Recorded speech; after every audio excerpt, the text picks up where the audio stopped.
Il y a une question que personne ne pose à voix haute, mais que presque tout le monde se pose en silence à un moment de sa vie. Pourquoi est-ce que plus je donne, plus on me demande?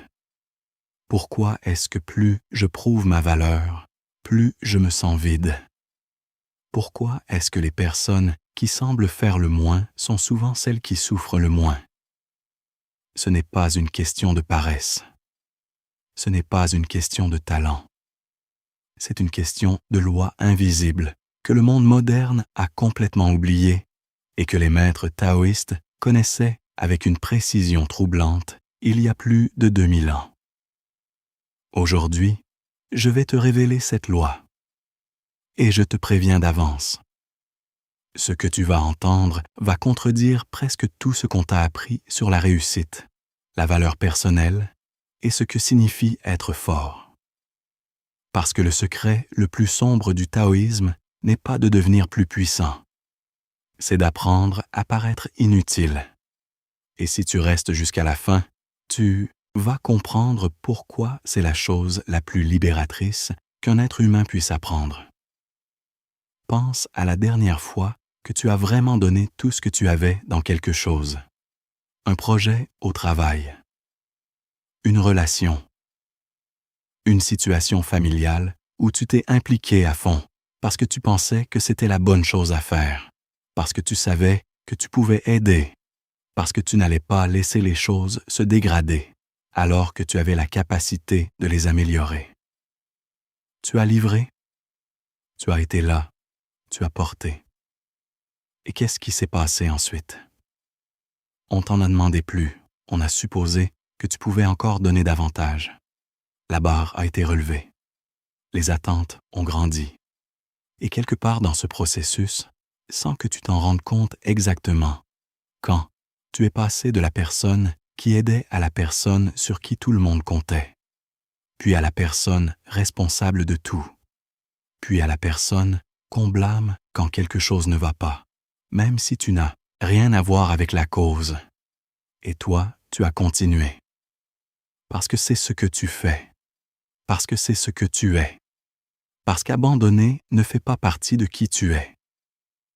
Mais il y a quelque chose que personne ne t'a dit sur ce cycle. Quelque chose que la psychologie moderne commence à peine à documenter et que le taoïsme a compris depuis des millénaires. Ce n'est pas un problème de caractère. Ce n'est pas un problème de limite. C'est un problème de visibilité.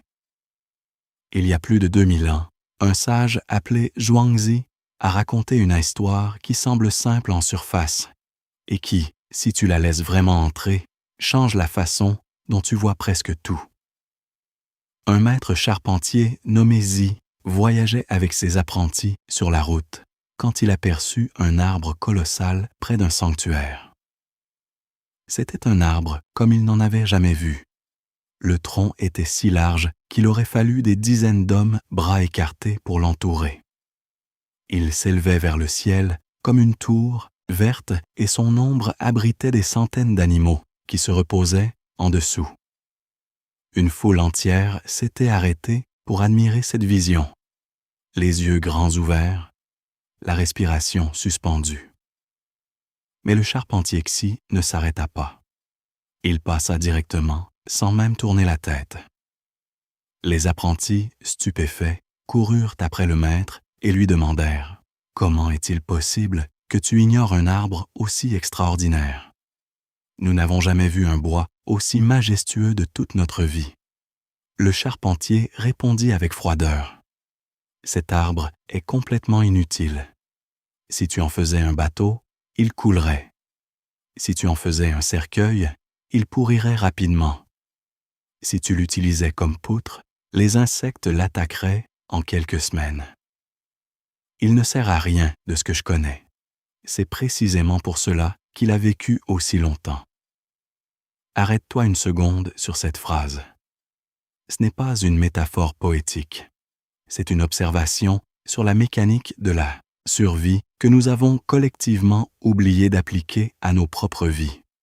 Cette nuit-là, pendant que le charpentier dormait, l'arbre lui-même apparut dans son rêve et dit À quoi me compares-tu? Aux arbres utiles? À ceux qui produisent des fruits et sont récoltés avant leur temps?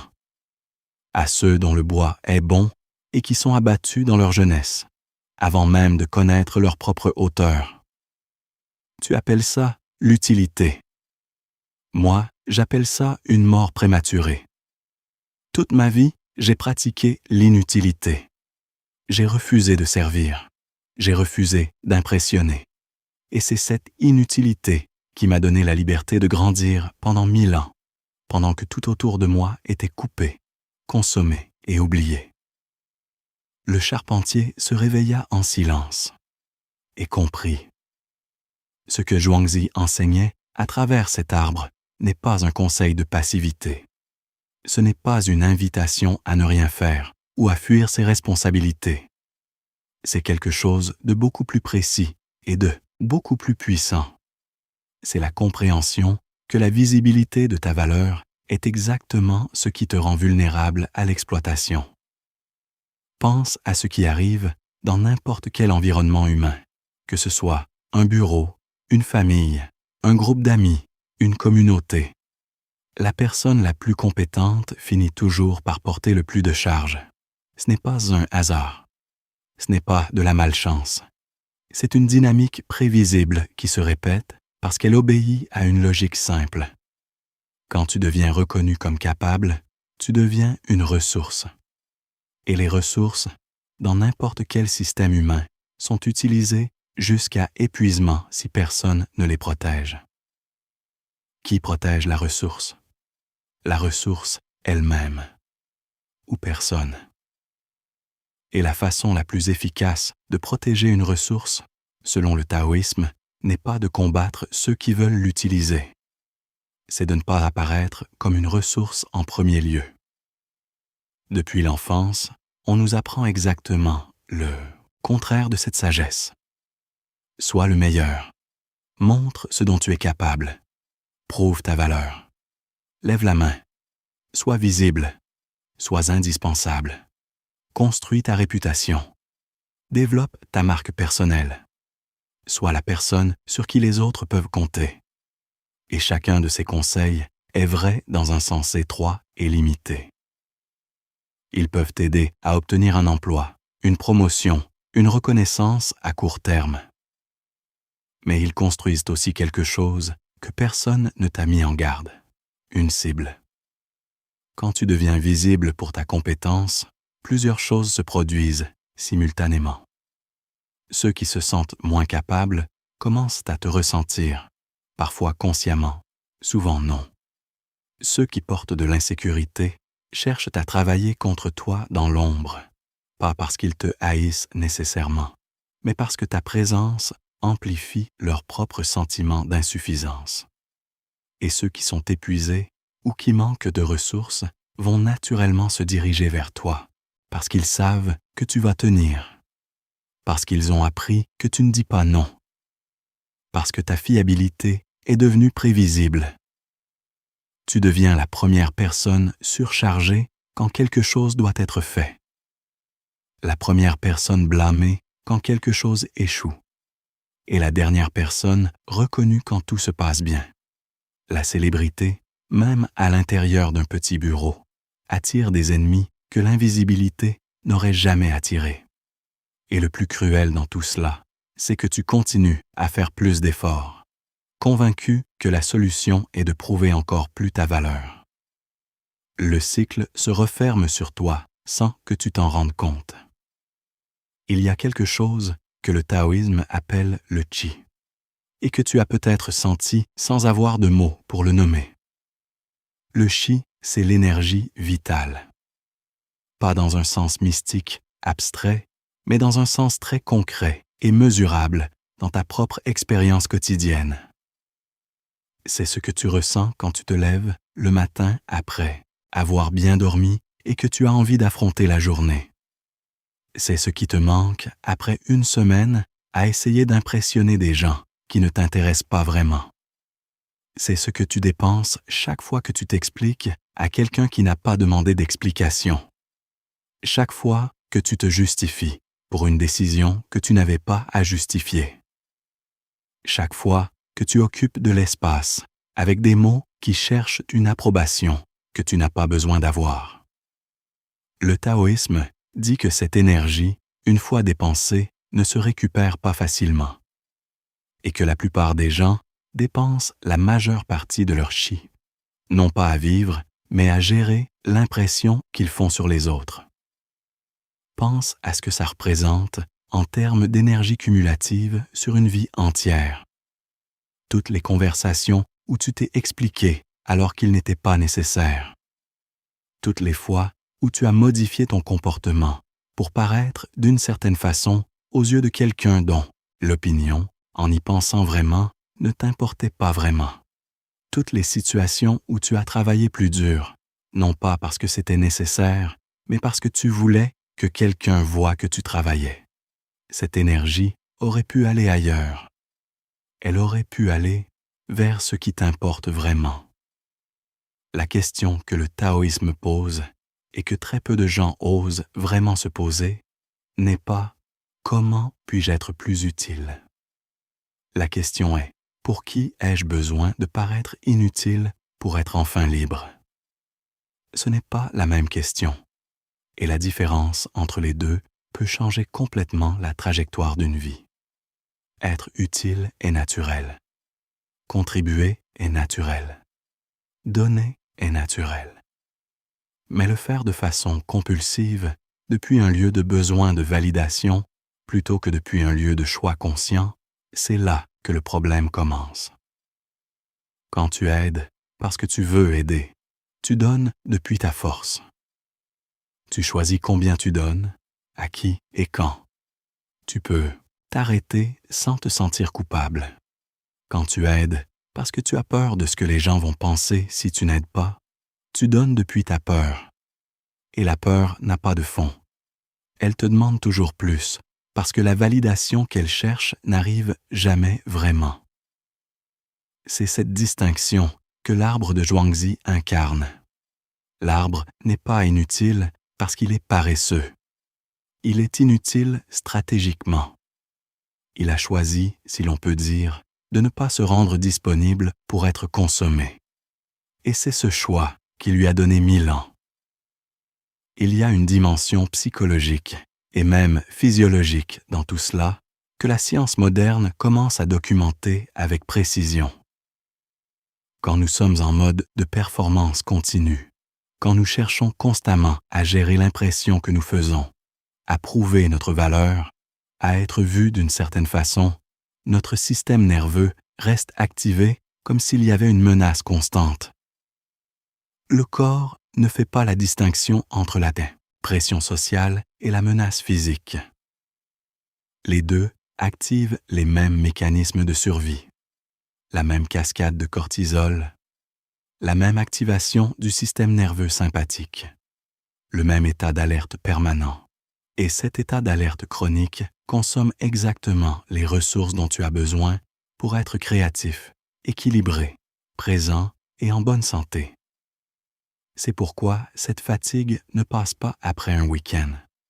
C'est pourquoi cette irritation sans raison apparente le lundi matin.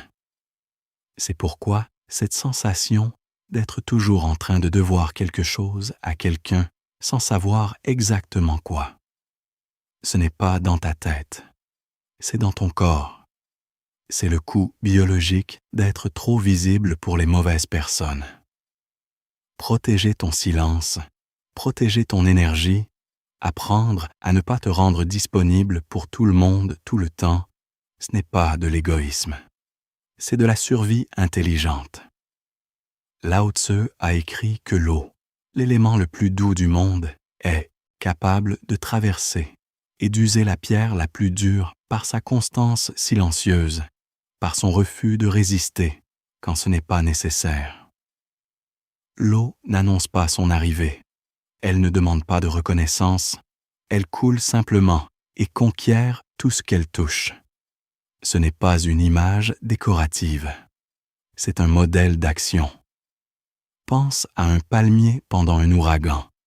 Il se plie jusqu'à presque toucher le sol. Les feuilles battent, le tronc craque, Tout semble sur le point de se briser. Quand la tempête passe, il se redresse, intact. Le chêne, qui a résisté avec toute sa force, a été arraché par les racines et gît maintenant sur le sol comme un monument à la rigidité. Céder n'est pas perdre. Céder est choisir le chemin de moindre résistance pour arriver avec plus d'efficacité là où tu dois aller. La rigidité coûte de l'énergie. La fluidité la préserve. Et dans un monde qui te demande constamment de te battre, de te défendre, de prouver, de justifier, choisir la fluidité est peut-être l'acte de rébellion le plus profond que tu puisses commettre. Il y a un soulagement profond que la sagesse taoïste offre quand tu l'absorbes vraiment. Tu n'as pas besoin d'avoir raison. Chaque discussion que tu abandonnes, non pas parce que tu as perdu, mais parce que tu n'as pas besoin de gagner, est de l'énergie préservée pour quelque chose qui importe vraiment. Chaque fois que tu laisses l'autre croire qu'il a gagné pendant que tu maintiens ta direction en silence, tu pratiques l'une des formes les plus raffinées du Wu Wei, la non-action qui agit à travers l'inaction elle-même. Essaie cela une fois, dans une conversation où tu insisterais normalement. Accepte simplement et change de sujet. Observe ce qui se passe à l'intérieur de toi. La légèreté qui surgit n'est pas de la défaite, c'est de la souveraineté. Abandonner le besoin d'avoir raison ouvre un espace intérieur que la plupart des gens n'ont jamais connu. Un espace où tu n'es plus en train de gérer la conversation, où tu n'es plus en train de calculer comment répondre pour paraître d'une certaine façon, où tu es simplement présent, libre, intact. Cet espace, une fois découvert, devient une ressource. Et contrairement à toutes les autres ressources que tu as données aux autres au fil des années, celle-ci ne peut pas être prise. Il existe un art que très peu de personnes maîtrisent, et c'est l'art d'utiliser l'arrogance des autres comme allié. Quand quelqu'un te sous-estime, la réaction naturelle est de prouver qu'il a tort. Tu ressens l'impulsion de montrer ta force, ton intelligence, ta capacité. Cette impulsion est exactement ce que ton adversaire, consciemment ou non, attend de toi. Parce que quand tu réagis, tu révèles. Quand tu révèles, tu deviens prévisible. Quand tu es prévisible, tu peux être contrôlé. Ne réagis pas. Observe.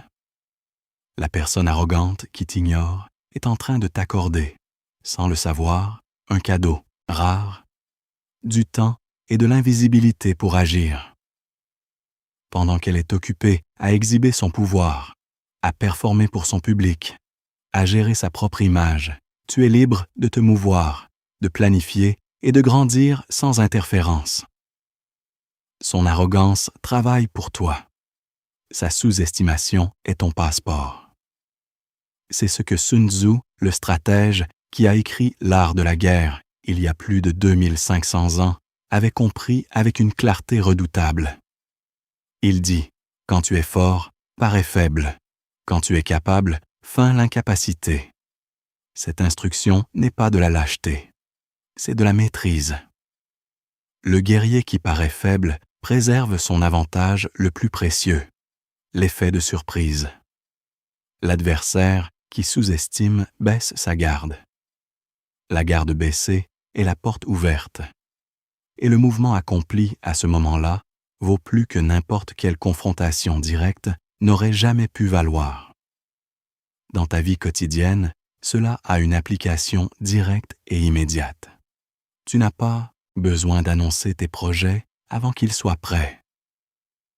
Tu n'as pas besoin d'expliquer tes silences à ceux qui ne méritent pas ta voix. Concourir dans des arènes où la victoire n'a pas de valeur réelle pour ta vie est un gaspillage que seul l'ego reconnaît comme nécessaire. Laisse ta tranquillité être interprétée comme une absence. Laisse ta retenue sembler un recul pour ceux qui observent de l'extérieur, sans comprendre ce qui grandit à l'intérieur. Et pendant que leur récit te diminue, tu construis, tu avances, tu approfondis. Le taoïsme garde un concept appelé pu, qui peut se traduire par le bloc de bois non sculpté. Imagine un morceau de bois avant d'être sculpté. Il contient en lui toutes les possibilités. Il peut devenir une flèche, un bol, une porte, un instrument de musique. Au moment où il est sculpté en une seule forme, toutes les autres possibilités disparaissent pour toujours. Il devient une seule chose, définie et prévisible. Quand nous montrons au monde tout ce que nous sommes, tout ce que nous savons, tout ce que nous pouvons faire, nous devenons un objet défini et donc gérable par les autres.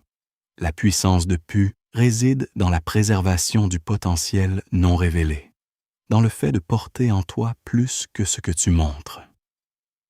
Garder est une forme de pouvoir que l'exhibition n'aura jamais.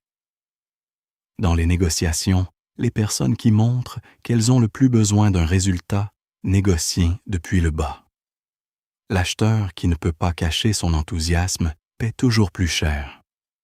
Le candidat qui laisse transparaître son désespoir obtient rarement le salaire qu'il mérite. La personne qui montre un attachement trop intense trop tôt perd du terrain dans la relation. Ce n'est pas de la manipulation, c'est simplement comprendre que révéler prématurément dissipe le pouvoir que la retenue aurait préservé. Le bloc non sculpté a du pouvoir sur tous les blocs sculptés, non pas parce qu'il est supérieur dans une caractéristique spécifique, mais parce qu'il peut encore être n'importe quoi. Il peut encore surprendre.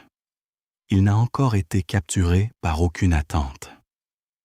Il y a quelque chose que comprendre cette philosophie révèle sur le cycle de la validation externe, et c'est peut-être la chose la plus libératrice de tout ce que nous avons vu jusqu'ici. La validation externe ne peut pas remplir ce qu'elle promet. Elle fonctionne comme une substance qui crée le vide qu'elle promet ensuite de combler. Chaque compliment génère le besoin du suivant. Chaque accomplissement en exige un plus grand, plus visible, plus commenté. Et tu entres dans un cycle où le critère de suffisance est toujours entre les mains des autres et n'arrive jamais. Ta paix commence au moment où tu reprends ce critère de leurs mains et le remets dans les tiennes. Personne qui a dépendu de l'opinion des autres pour se sentir entier n'a jamais trouvé cet entier. Parce que l'entier a toujours été à l'intérieur, attendant d'être reconnu par toi-même. L'arbre de Zhuangzi n'avait pas besoin que le charpentier l'admire pour avoir vécu 1000 ans. Il a simplement vécu en profondeur et en liberté, précisément parce que personne ne voulait le couper. Pense à quelque chose de concret maintenant. Il y a dans ta vie, presque certainement, au moins une situation où tu te retrouves régulièrement à réagir, à te justifier, à essayer de prouver quelque chose à quelqu'un qui, si tu y penses vraiment, ne mérite peut-être pas autant de ton énergie. Un collègue qui remet systématiquement en question tes décisions. Un membre de la famille qui fait des commentaires sur tes choix de vie. Une personne dans ton entourage qui semble tirer une satisfaction à te voir répondre, à te voir défendre, à te voir réagir. Tu lui donnes exactement ce qu'elle veut chaque fois que tu réagis. Et tu lui reprends ce pouvoir chaque fois que tu ne réagis pas. Ce n'est pas du tout une question de ne pas avoir d'opinion. Ce n'est pas une question d'accepter tout ce qu'on te dit. C'est une question de choisir délibérément où va ton énergie et de comprendre que répondre à chaque provocation n'est pas de la force. C'est de la prévisibilité. Le premier pas vers l'action silencieuse est simple. Choisis une situation dans laquelle tu réagis normalement pour prouver quelque chose et cette fois, observe seulement. Ne t'explique pas, ne te justifie pas. Respire profondément une fois et remarque la quantité d'énergie que tu récupères en ne livrant pas ce qui n'a pas été demandé. L'ego va crier Il va dire que tu es en train de perdre, que tu cèdes, que tu vas être oublié. Laisse-le crier. Avec le temps et la répétition, tu vas réaliser que ce silence était exactement l'espace où ta vraie force t'attendait depuis toujours. Il y a une liberté particulière qui vient de ne plus avoir besoin d'être vue. Pas l'indifférence, pas le retrait, pas l'amertume de celui qui a arrêté d'essayer, mais la sérénité de celui qui a réalisé que son centre de gravité est à l'intérieur et non à l'extérieur. Que sa valeur n'est pas négociée dans le regard des autres, mais dans la qualité de sa propre présence à lui-même. Que ce qu'il construit en silence a souvent plus de profondeur et de durabilité que ce qu'il aurait pu construire dans le bruit et la performance. L'arbre n'a pas crié au charpentier. Il a simplement existé, enraciné, vaste et libre. C'est peut-être la chose la plus difficile à accepter dans une culture qui valorise la visibilité à ce point.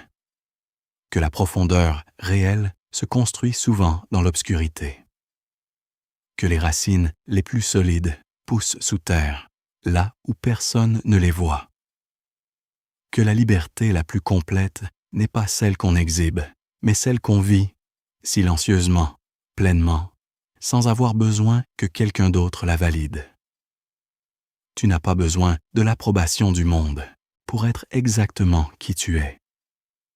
L'arbre inutile a vécu 1000 ans, pas malgré son inutilité, grâce à elle. Et toi, à qui as-tu besoin de paraître inutile pour commencer à vivre vraiment? Si ce chemin a résonné en toi, abonne-toi au journal taoïste. À chaque vidéo, nous cheminons ensemble sur ces sentiers anciens qui gardent encore des réponses à des questions très modernes. Ton abonnement est un geste simple qui nous permet de continuer à construire cet espace de quiétude et de sagesse. La sagesse est dans le cheminement et dans le